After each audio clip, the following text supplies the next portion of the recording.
By Executive Order N-2920 issued on March 18th, 2020, NMUSD board meetings will be closed to the public. Spanish interpretation is available via the Zoom link. Welcome to our special meeting, calling the meeting to order at 9 a.m. We will have an opening ceremonies with a moment of reflection and pledge to the flag. Trustee Crane, would you like to lead us in the pledge? Please rise. Place your hand over your heart. Ready? Begin. I pledge allegiance to the flag of the United States of America and to the republic for which it stands, one nation, under God, indivisible, with liberty and justice for all. Roll call. Trustee Yelsey, Here. Trustee Barto, Here. Trustee Matoye, Here.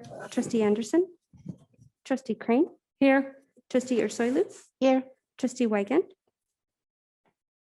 here, Mr. Lee-Sung, Mr. Lee-Sung. Here.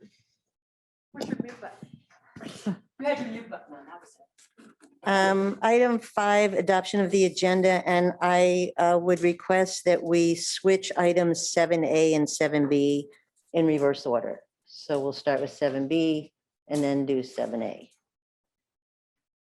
Sounds like a plan. So moved. Second. Moved by Trustee Matoye, seconded by Trustee Crane. Roll call. Trustee Yelsey, Yes. Trustee Barto, Yes. Trustee Matoye, Yes. Trustee Anderson, Trustee Crane, Yes. Trustee Ursulou, Yes. Trustee Weigand. Yes. Community input on special agenda items. We have no comment cards, so it will not be necessary to read. And we will get right into our topic, to receive and discuss presentation by Dr. Dennis Smith and Dr. Peggy Lynch, Leadership Associates. So welcome. Good, thank you. It's a pleasure to be here, Dennis Smith. Dennis, would you like to come up to the podium? Did we get any notification? Did anybody get a text message from Trustee Anderson? There she is. Oh, nope, she's walking in the door. Okay, good, Okay. thanks.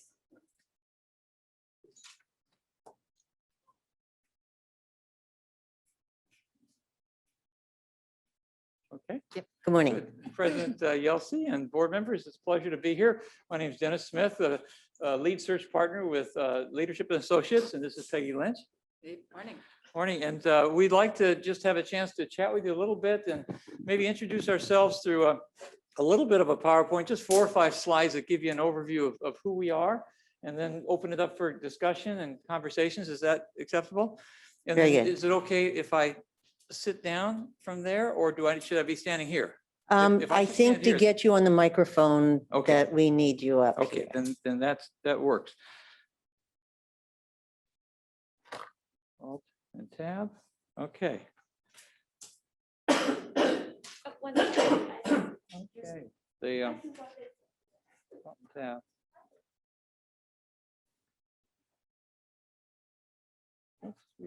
Do we have it? Oh, okay. Cancel. All right. Oops, did that? Okay, I apologize. I'll let Rose take over. Rosie, why don't you go ahead and just I think you got it. do that? Thank you. Okay.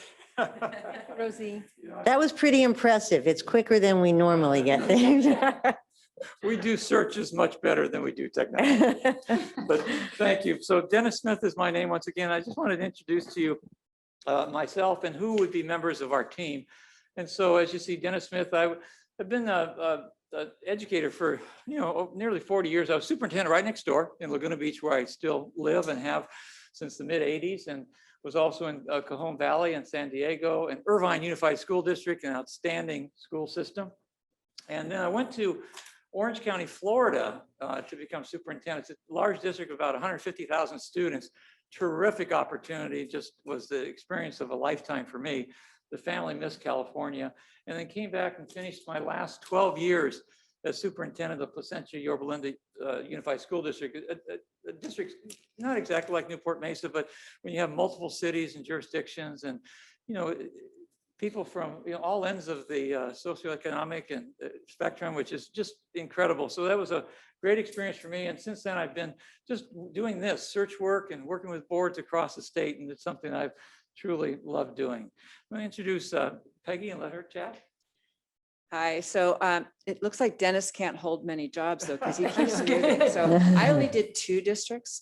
No, I actually spent 24 years in Tustin Unified School District as a teacher, assistant principal, high school principal, assistant superintendent, and then moved to Brea Olinda Unified for 7 years as superintendent. And then I moved to San Diego Union High School District. It's actually a 712 district along the coast between Carlsbad and Del Mar. Very high wealth, high energy folks. It was a great place to be. I was there 7 years before I retired. And I do the similar kinds of things in terms of coaching and executive work with boards, work with superintendents, all those kinds of things. And I've been actually with Leadership Associates since the start of 2009. So I actually retired in 2008. So I've been retired 13 years already, which is sort of shocking. And but it's been great. And then you can't spend a little time. Kent isn't able to be here, but he was in Walnut, Duarte, and Corona Norco. He's been with us since 2012, I think. Yeah. And then Sandy Thorstensen will also be helping with us. And she was with Whittier Union High School District for a very long time. And she'll be kind of an assistant on that kind of thing. I know it says co-lead. So yeah. Yeah, so Sandy Thurston was 14 years as superintendent. Whittier was actually a California State Superintendent of the Year and was appointed by Governor Brown to serve on the California Collaborative for Educational Excellence and was the superintendent's representative and the state chair. And so Sandy Sanchez Thorstensen will also be part of the team. And so you've got, I think, a group of individuals who understand this work very well, and we've worked with boards across the state, and we just love doing what we do. So that's a little bit about who we are. And so just quickly, we also, this is it's a huge undertaking, and so we have an office staff who would work with Rosie on all the things that are necessary with postings and scheduling and things like that. So particularly Becky Banning would be the conduit to connect with your administrative assistant. And that's really important. So we take the load off of the district. And so Becky's been doing this for many, many years and is excellent. And then we have 2 other, Penny Pyle and Linda Hunt. They will support as needed. Just a little bit, I think it's important that, we really understand a little bit about Newport Beach. I've been here for 30 years, Peggy also. But we need to learn a lot more, and we'll talk about that through stakeholder input, really talking to your community about what's important. But we know your rich history. I mean, I go back, I remember when John Nichols was here and Rob Barbeau, Mac Burnt, and Mr. Hubbard and Fred, and then most recently, of course, Russell. And so I have a pretty good sense of this is a district with a rich history of excellence. And so you want a superintendent that can come and build on the qualities and the things that you've experienced for many years and improve on them. And we can always do that. Great offerings at the K-12 level. I mean, we're impressed with the Spanish and Mandarin dual immersion program, the early high school academies, college academies, the strong academic programs, CTE, the Measure F, your foundation. It can go on and on and on. And so it's important for us to have a sense of who you are. We think we know, but we'll know a lot more after we spend many, many days talking with the people that you tell us are important, and also talking with you about that. These are some of the searches, just a few. It's in we've done over 550 superintendent searches. 60% of the searches are done by Leadership Associates, and you can just see the districts that are nearby neighbors that we just took a selection of: Orange and Saddleback and Los Al, Corona Norco, Capistrano, Fountain Valley. So we have a pretty good sense, and this is going to be really important, just that you have a team that has a good understanding of the state, because that's where many of your candidates will come from. Most of your candidates will come from in state, but certainly some maybe nationally. Peggy, you want to cover after this one? Sure. This is just a sense of in a search like this, you'll see Peggy and myself and Sandy and also Kent, but we have our partners all across the state that will be providing support, looking, well, who's up here in the Bay Area that's excellent? Who's in, maybe in the Central Valley or down in San Diego area? And so these consultants will also be part of the team, but really working more in terms of supporting us in quality candidates that may be outside the area, because we will want to not necessarily find candidates who are looking, to kind of reach out to us. We reach out to many of them and say, this is a unique opportunity, consider this. So Peggy, if you can cover the next few. Sure. And just to show you that we also stay connected both statewide and nationally in organizations that we're part of, from the AASA, it's a national organization of school administrators, to the CALSA group, which is the Latino superintendents and administrators, AXA, of course, CSBA, all of these organizations we've been involved in. Dennis and I are both members of Suburban School Superintendents. It's a national organization that is for suburban specifically, strong leaders. There's only 100 or so members of it, and we've been members of that for a long time. So we stay connected just to know about what's going on, and to really to meet the kinds of candidates that we want to talk to. The one other thing I would say nationally is that while we are a state firm, a state up business, we have people from all over the country check our website for jobs all the time. So we also do, we have a lot of connections that way. Some of our process, we start and end with the board. One of the first things we'll need to do is spend a couple of hours with you and talk about what are the candidate qualities you want? What kind of person does it need to be to make this work here?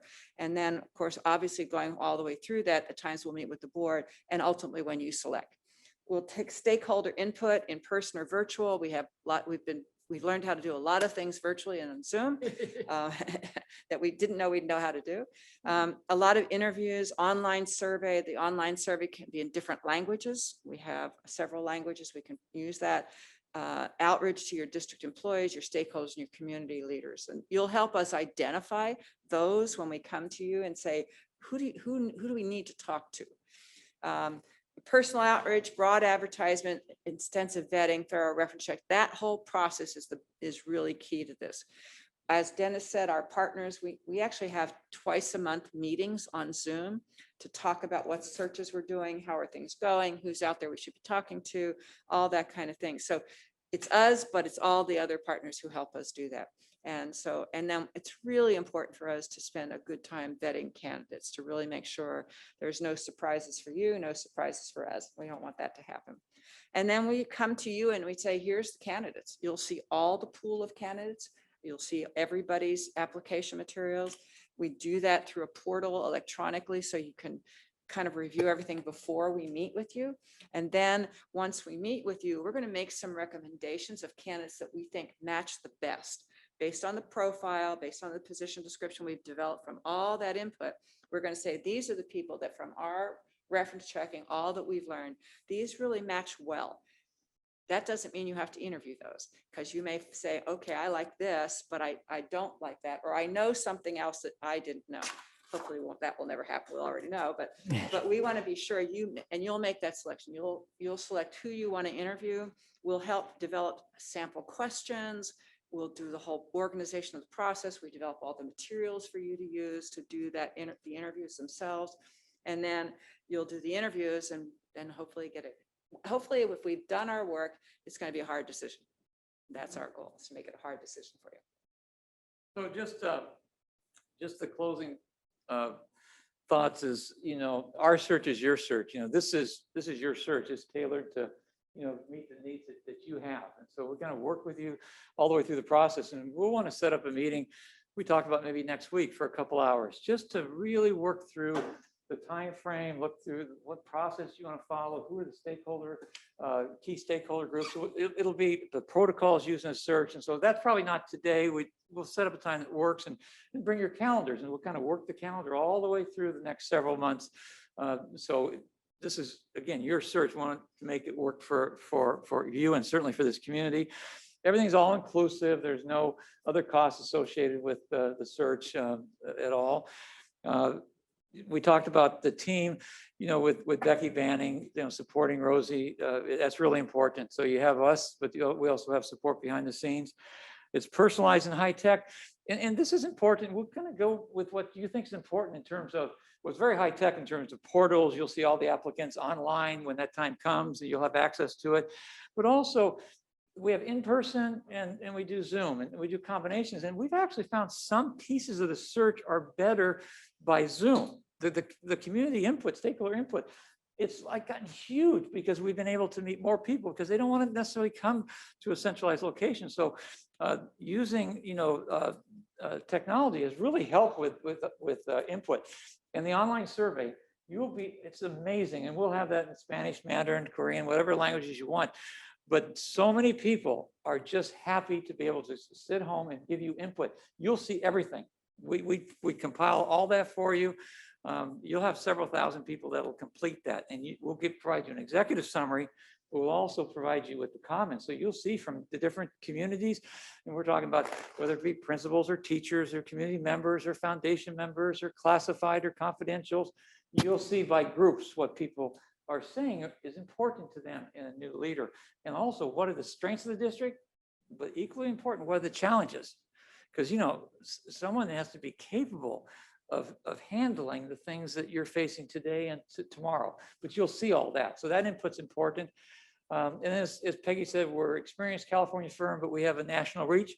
And we will get individuals nationally who will have interest in the position. We have to vet those people pretty carefully just to be sure that they, what are their motivations, and then just really find out. But we brought people in from out of state who have been successful. But there are so many great quality candidates in California who are going to be interested that, that'll be a decision we can sort of talk as we go along. And you don't have to be too concerned about that, but we'll stretch out a very wide net to make sure that you have excellent candidates that are well vetted, no surprises. So that's the conclusion of our presentation, but we did want to have the opportunity to proceed however you like. And then we also provide some written materials that will probably be helpful. Okay, do we have questions? Yes. I first wanted to let the board know that when I was a principal, I was in AXA, and when I saw Mr. Smith, I recognized him. So, and when I was also a principal, I was in an organization called Schwem, and Ms. Lynch was in that. So I wanted to, full disclosure, we didn't go bowling or hang out for coffee, but we were professionals and worked together. So I wanted to let everyone know that upon seeing their faces, I knew who they were. And I did have one question. Go ahead. Thank you. One of the things that we would like to have is help obtaining an interim superintendent. And I didn't see that listed in any of in the billing or in the prospectus. And is that, you just throw it in because we're wonderful, or is that? We will throw it in because you're wonderful. Perfect, Yeah. thank you. We will Okay. present to you some candidates that we think will be fit, but then you'll interview and Right. decide who you like. So that'll just be part of what we'll do as part of this search. And we'll talk more about the length of time and so forth. But yes, that'll be Perfect. provided. Thank you. Any, I have a question about the timeline. I love options. So I thank you for having two proposed timelines. The one thing that I think for me, I would love if there's some flexibility and if we can have, more conversation as we discuss timelines. But I think we really rely on and appreciate our community's input. And so we had thought about possibly having some kind of an initial ask for community input before the school year ends. Because it's often difficult, particularly in July is like vacation month. And so we had kind of talked about if there would be a possibility to maybe bump some of that up a little bit. I don't know your exact closing date, but if we're approved, we can get an online survey up right away. Okay. The announcement goes from you because obviously you have that ability to contact your community that we won't, but we would work with Rosie to get that posted as soon as possible so that people would have a chance to have it. And then we'll set up a time frame. If we have a chance to meet, we talked a little bit about the idea of meeting next week with you. But we could do the survey faster, I guess, is what I'm saying. But the other part of it, the rest of the kind of input of who do you want us to meet with? And typically there's kinds of groups you always have, your union leadership, your principals, that kind of thing. But the actual survey for community input could be pretty fast. Okay. And I agree with you. It'd be nice, the faster it gets out, the better people are going to feel like they have that input right away. And that means it could go a little longer, which is okay also. And I think the time frame piece, we put in the 2, Dennis and I had talked a little bit about, just so to give you some flexibility on that. And in summer, schedules aren't easy. There's travel plans often. And God knows none of us have traveled for a while. Now we want to. So there's all those kinds of things to figure out, I think. So yeah, we will definitely be able to do that kind of thing. Great, thank you. And I think part of what Ashley is alluding to is we don't want anybody in the, especially with public input, to think, oh, they're doing it in the summer and we're not available. So we could even just get one out of several input sessions prior to that. And we did talk, I did talk to Peggy and Dennis just before this. We've been tentatively reserving most Thursday mornings. So I asked if it was possible to do this next Thursday, which is June 3rd, early in the morning. So if everybody is nodding and they're okay with that, maybe we could. Yeah, that's really, and that's when we could talk, because you bring your calendars and we'll work through those dates. Even the 2 options are just options. And yeah, I mean, that's a good point, but how do you get maybe early and then can we get some input at a later date?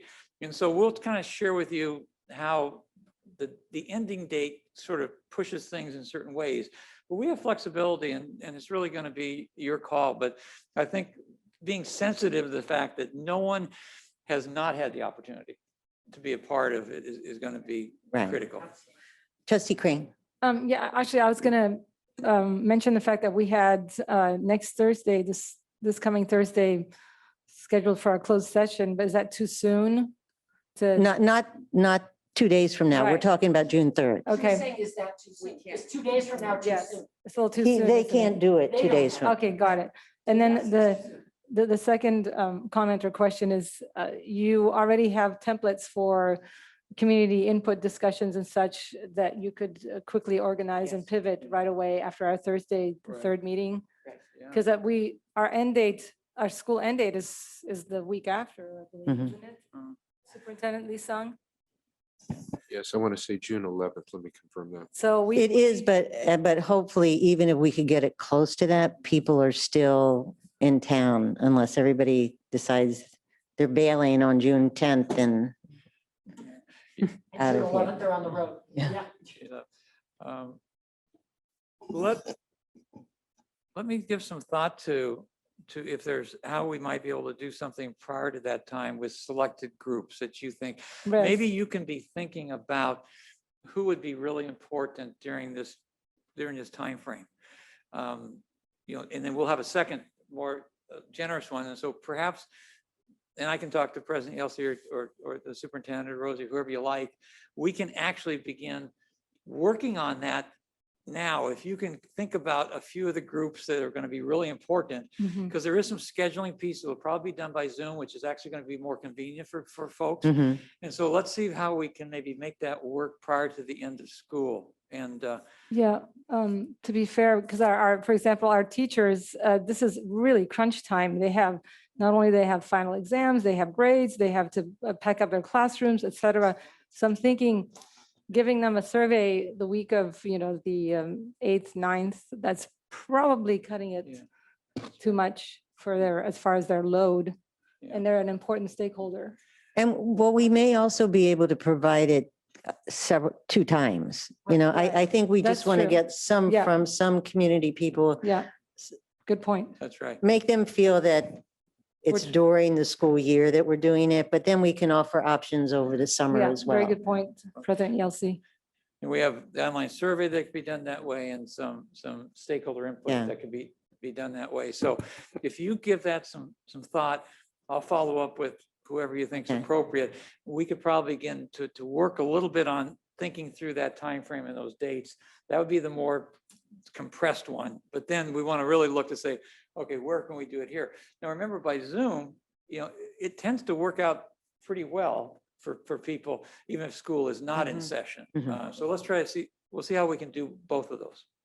I think part of that will depend upon our advertising and our message out to the community that we're trying to we know this is happening fast and we want, here's our first initial outreach because we were hoping to catch you before, but there will be follow-ups. Please pay attention to, and we'll have a spot on our website or some banner that goes across on every school. And you have more than one day to provide that. Exactly. There will be Oh, more yes. than one opportunity. I think that message would be important. Yeah, and in multiple languages when we do both the online survey, but when we do the Zoom or the Yes. stakeholder input. Okay, any other questions? I have a question. About between phase 4 and phase 5 is when you're doing the, narrowing down your candidate pool. So, what's the amount of candidates that you look for? Are you going for 50 candidates and then you narrow it down for us to look at 10? Or how does that, what are the numbers and how does that get narrowed down for the ones that we actually interview and look at? So we're on page. then if you look at Page 6, yes.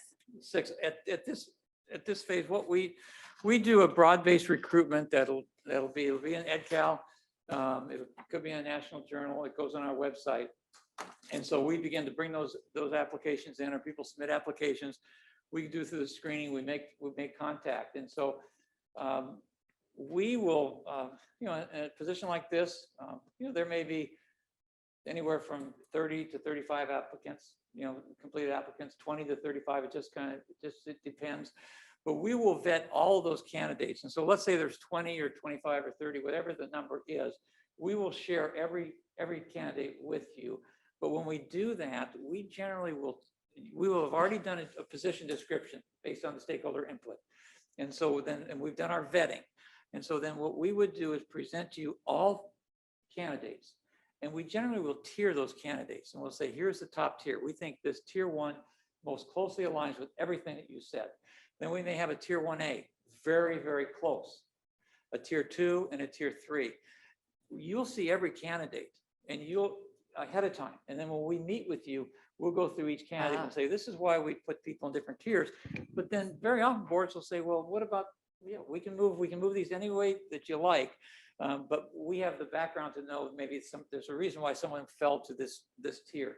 So does that help you? Yeah, it does, because I'm trying to understand based on our inputs, what we would be looking at and with your expertise, what you think is best for our, Yes. for our district and what we're looking for. And we'll be recruiting candidates, and that's right. So, but then even when we put these people in tiers, we're asking you, because there may be more people than you can interview. And so we say, these are all tier 1.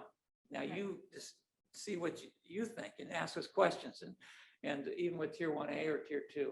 So we will have narrowed it down. You'll see everybody, but you'll have our best thoughts on who we think aligns most closely. That's why the input is certainly so important for the community and stakeholders, but for us, it's vital because we're hearing, we're sensing, we feel the emotions of what people are really thinking is important in new superintendent and how they feel about the district. And so when we talk to a candidate, we'll tell a candidate, please apply, but you may not be the right fit for this reasons, but apply.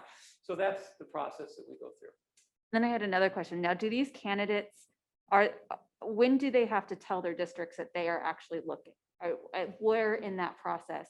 Because I think a key input is asking people from that district what they feel about that candidate. And I don't know how that is done without, So a lot depends on where they are in their position. If they're currently a superintendent and they want to apply, their contract may say when they have to tell their community. Now they'll give us a list of, we asked for 5 references on their application materials plus 3 letters. So there's 8 references there. We also make sure that we can contact other people through them. That if we know somebody in that district, if you're saying yes, that means I can call that person and talk to them as well. Now, if they tell us no, there may be a reason because they don't want it out publicly yet. So they're careful. So then we'll go through some other processes to get the input that we need to get. But we, again, if it's an assistant superintendent or a deputy superintendent, it's not as unusual for it to be public because they're promotional kind of, so it's a little different. It's just the superintendent person who's sitting as a superintendent position has to make that decision. And a lot depends on their contract. And I mean, the question is such a good one. is what we pride ourselves, and you won't be surprised. You know, we don't, I've never seen a letter of recommendation that wasn't a good one, right? They're all good. So that's nice that they do that. And it's nice you can put 5 references there. But we go deeper. We may call former board members. We may, oftentimes we talk to the teacher association representative, a former board member, even a current board member. It kind of depends. County superintendent. It depends a little bit on each person's situation, but I think our promise to you is that you will not be surprised. And that's why when we meet with you and say, you may say, this person looks so good, how come they fell to this tier? And I say, well, this is what is occurring there. But it's a very, very good question. It is the most important thing that we do, is the recruitment and vetting of candidates, you know, so they really are who they say they are. And we still have a validation visit, but by that time, you know, you've made up your mind. So we think you'll be pleased with the quality of candidates, and you can be assured that, but by virtue of our conversation with you, that we know these individuals pretty thoroughly. Trustee Ursulou. Yes, thank you. I just want to thank you, and I really appreciate, we were speaking briefly before the open meeting, and they shared with me that 1/4 of their staff is bilingual and bicultural, and that's really important for such a diverse district like ours. So I really appreciate that you bring all of that to the table to support us in this search. And I just have a couple logistic little questions about the survey. Will it be possible, and I know to Trustee Anderson's point, we want to get it out as soon as possible, but could you give us like a 12-hour or 24 hours to review it briefly before that goes out, just to so that we can see that? And then the other question was, you mentioned your administrative assistants that would be available, the 3 folks on the slide, and that they would be working with Rosie. But can you tell me the game plan for how they will engage with our public information officer to make sure that all of the community engagement opportunities are clear on the website with infographics or whatever is needed? So Becky Banning is our executive assistant that'll be working on this. And Becky is my former executive assistant. And so she's really, really outstanding. She's also a very tech person.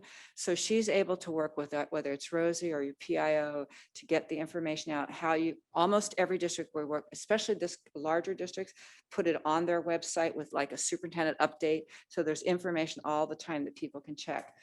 So they work with them on the technology piece, on how to post it, on the line, what languages you want, those kinds of things. So Becky works really closely, and she'll provide all sample letters, sample agenda format that you have to use by ed code to post things. So she just provides all of that, but she's worked with PIOs as well as executive assistants to do that kind of work. And she's very thorough at it. And she's bilingual. She speaks Spanish. Oh, thank you so much. I have one more question. I did notice along the line of Trustee Ursulou, you said that there would be a specific landing page, and some of your, here it said that you would help us create like a specific superintendent, search landing page. I think that would be Right. influential for us. She has some great samples of ones that districts have done that she can send links to Rosie, so you can see how it's set up, what people post, what kinds of things go on it, how often you do that kind of thing. We'll provide updates to you as well as board members throughout the process of different kinds of things that are going on. Here's when we close, here's some sample that, we'll be doing that as well to keep you informed so that you know what's going on. But yeah, we can easily work closely to make all that work. And even after today's meeting, Becky Banning will contact Rosie and can begin setting up that page already. Say the board's taking action. Next meeting is this date. These are the steps that are going to be included. And then that'll be updated, particularly as time goes along, but certainly after the following week. But that can go up almost immediately. Trustee Crane. Yes, 2 questions. One, are you able to provide us a bit of a report card on your candidate pool once they are placed at a district, how long they are retained in that district? Do you have data on that? We do. 85% of our placements have been in their position for 5 years or longer. So, a great deal of stability in terms of placement. And that is important. And we actually talk to you a lot about candidates, about where they are in their career, what you can kind of expect in terms of longevity. and what their history has been too. And so that's a very, very important point, because you don't want to be going through this again. And we can tell a lot about someone by virtue of their past history and so forth. And so we'll be sharing that with you too when we go through candidates. Okay, great. Thank you. And second question is, when we're looking on from the inside out, we don't necessarily see the nuances of how we are perceived as a district. Could you let us know how the outside world perceives us as a district, just as far as a reputation? What a wonderful opportunity. Within your district or the outside? Within Newport Mesa? the education, or the county, the state, Yeah, well, we will. are you allowed to Oh, speak to that? Sure. You No, you no, can no, be, you no. can be We- candid with us. You know, one thing about the online survey and the input is that your stakeholders and those key, you'll have an executive summary that really gives a sense of the people closest to you. How are they viewing the district? But we will also do the other aspect of it, particularly as we begin to recruit candidates. I've been in this county for 30, 35 years, and Peggy the same way. This is an outstanding school system. It has been for as long as I've ever known it, and it's well regarded. And it will be a position that people will seek. And not everyone's going to be qualified who seeks it, but it'll be a very desirable position, a quality community. It's a demanding situation too. I mean, there's no question about, is that right, Mr.? It is but He has a big smile on his face behind that mask. Seen in the eyes. But the demands because of the love for the children. I mean, the caring that they have, and there's nothing wrong with that. The expectations are high, and well, they should be. But it does place demands on a leader that may not be placed in the same form as other districts. So a superintendent has to be capable, willing, and relish in that opportunity. Thank you. Any other questions? I had just a couple. Thanks, guys, for handling all of my questions, all the other trustees. I'm just crossing things off my list. One is, how often do superintendents from out of state get placed? California is such a unique kind of environment. I wonder how often that happens. Well, you know, it's interesting because I did 3 searches this spring, and 2 hired in-state and 1 hired out of state. So, you know, and big districts that are very attractive. I've done searches. I've probably done over 50 at least searches. And there have been superintendents from outside the state all the time, you know, and we get a lot of people come. The challenge often is people perceive that if California's financial system is a little different than other states, and so therefore you can't manage it. And the fact of the matter is that's really not true. I mean, the fact of the matter is a good leader doesn't have to know how to do every page of the budget. They just have to know what to look for and how to work with the executive, you know, your assistant for business services, how to really manage a good budget. They don't have to know line A, B, and C. So, but we get a good pool of candidates from out of the state. And I've done several. My first superintendent search, Ojai hired a man from Chicago. So it happens for sure. Yeah. So we'll get candidates, and yeah, we have placed a number from out of state. It just requires us to go really deep in terms of motivation and background and capabilities. But I am absolutely confident there'll be out of state candidates, and there'll be some that are excellent. But as we said, California is a pretty complicated state. And, you know, so it's not just anybody can do that. I mean, I actually moved from Arizona and became superintendent of Laguna Beach, then went to Florida. You can do that, but California is, there's a lot here that having the experience of California makes a huge difference too. I hope that answers. Yes, thank you. That's very thorough. Yes. And my other question is, in my other work, I work on projects with these kind of tight timelines, and how realistic is this timeline? Because in my line of work, the thing I usually butt up against is on my end, we can get everything we need done in the time that we plan, but what happens is the stakeholders involved slow us down because of different needs. What are the kinds of checks and balances that will help us stay on target for this, given that we have got the school year coming up? Well, we would really want to sit down with you, the September 17th timeframe. That probably is very realistic. We've got a couple different things because you have an interim, and the interim can only work basically a certain number of months and days and so forth. But I think the September 17th, which is the approval date, Mhm. is a realistic timeframe. Okay. We can move it either direction. The one thing, you have your legal counsel here too, is the action to approve a contract can only be done at a regularly scheduled board meeting. And so that's why there's a date. And so there's the August date, there's a September date, and then there's an October date. And so we're really governed by what that date is and then moving backwards. And so we did that and found that the September 17th probably would be just fine. But if we find as we sit down with you that that's not realistic, then we'll adjust it. There's not an issue with that. Okay, thank you. More important to do the job really well. and Yes, do it yes, right. yes. And so we won't want this to dictate that, just it's short circuited in any way. Perfect, thank you. And that'd be a key part of the meeting if we have it on June 3rd, to really tighten that, to make sure we know exactly what the timeline, when your availability is, all those pieces. That meeting will become pretty critical to making that work. But you've got room to move, you do an interim if you want, that kind of thing. So Thank you. Any other questions? That was it's very impressive what you all do. So, I do have a comment. I just want to thank you for getting us the information ahead of time. This board is a very thorough recent research-based board. And when we get documents ahead of time, we go through them and it makes it so much easier for us now to have some of the little nitpicking stuff going, oh yeah, okay. Right. And then we can ask more intelligent questions at the time. Thank you.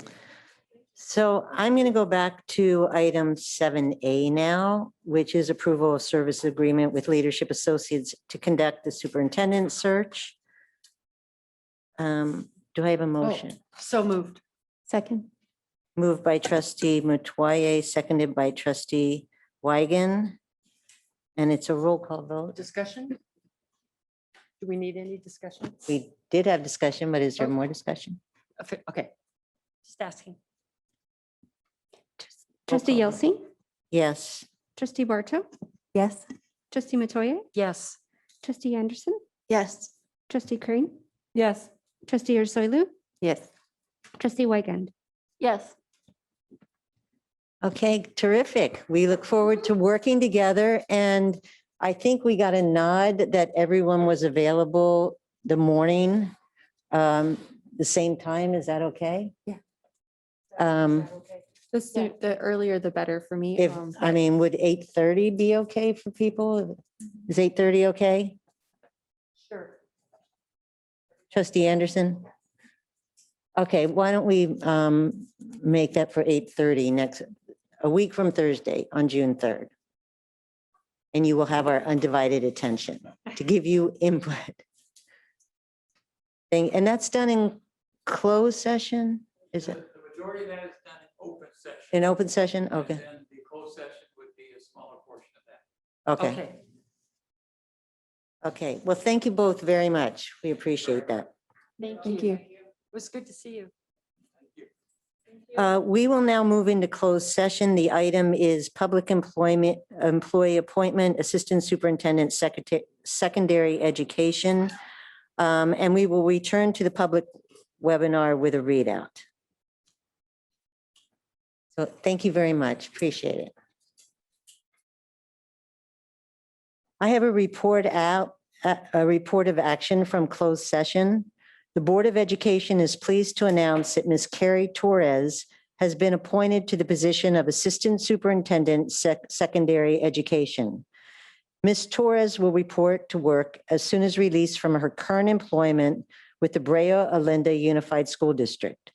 The salary and benefits for this position will be the same as the other assistant superintendents, which will be the annual salary of $242,489 with a monthly transportation allowance of $650 and a communications allowance of $100 per month. The employment agreement for the position of Assistant Superintendent, Secondary Education will be ratified at the board's next regular meeting.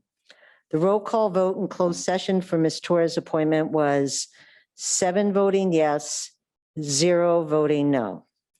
Thank you. And do I have a motion to adjourn the meeting? So moved. Second.